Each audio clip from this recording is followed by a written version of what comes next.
আরে এ কি সমুদ্রের পানি কোথায় গেল? আরে গেটটাই বা কোত্থেকে এলো? কেউ বাঁচাও আমাদের। টমি হাত ছেড়ো না কিন্তু।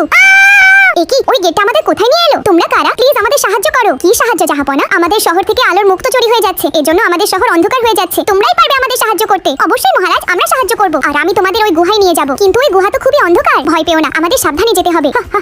এই মুক্তোর মাধ্যমে আমি আরো শক্তিশালী হয়ে যাব। ওই তো সব মুক্ত। মিনু, তুমি ওই অক্টোকে বিভ্রান্ত করো। আমি মুক্ত নেওয়ার চেষ্টা করছি। আচ্ছা টমি, সাবধানে কিন্তু। এই দুষ্টু অক্টো, এই নে আরো মুক্ত। কি তোর এত সাহস? দ্রুত চলো, আমাদের এখনই পালাতে হবে। কি রে চোরের দল, পালাচ্ছিস কোথায়? আমি তোদের ছাড়বো না। সমুদ্রে ঘোড়া, দ্রুত আমাদের এখান থেকে বের করো। এখন আবার আমাদের পুরো রাজ্য আলোকিত হয়ে যাবে। ইয়ে! কিন্তু টমি, কেউ এখন আমাদের লাইক সাবস্ক্রাইব করলো না। এই পুচকে, তোর ছাতা আমাকে দিয়ে দে বলছি। ওই দুষ্টু ছেলেটা আমার ছাতা কেড়ে নিয়ে গেল। এর জন্য এখন আমার ভিজতে ভিজতে বাড়ি আসতে হলো। এ কি টমি, তুই এত ভিজে কি করে? ছাতা কই তোর? মা, একটি বড় ছেলে আমার ছাতা কেড়ে নিয়ে গেছে। ইস, কি বাজে লোক। ইয়ে!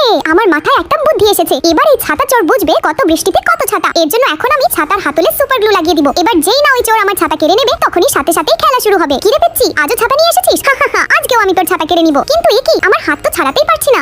দেখ দেখ, ছাতা চোর ধরা পড়েছে। বাচ্চাদের ছাতা চুরি করতে তোর লজ্জা লাগে না? কি রে চোর বেটা, শিক্ষা হয়েছে তোর? সরি টমি, আমার বেশ শিক্ষা হয়েছে। এবারের মতো ক্ষমা করে দাও। যাও, এবারের মতো ক্ষমা করলাম। আর কখনো যেন চুরি না করো। বন্ধুরা, তোমরাও লাইক সাবস্ক্রাইব করা ছাড়া যাবে না কিন্তু।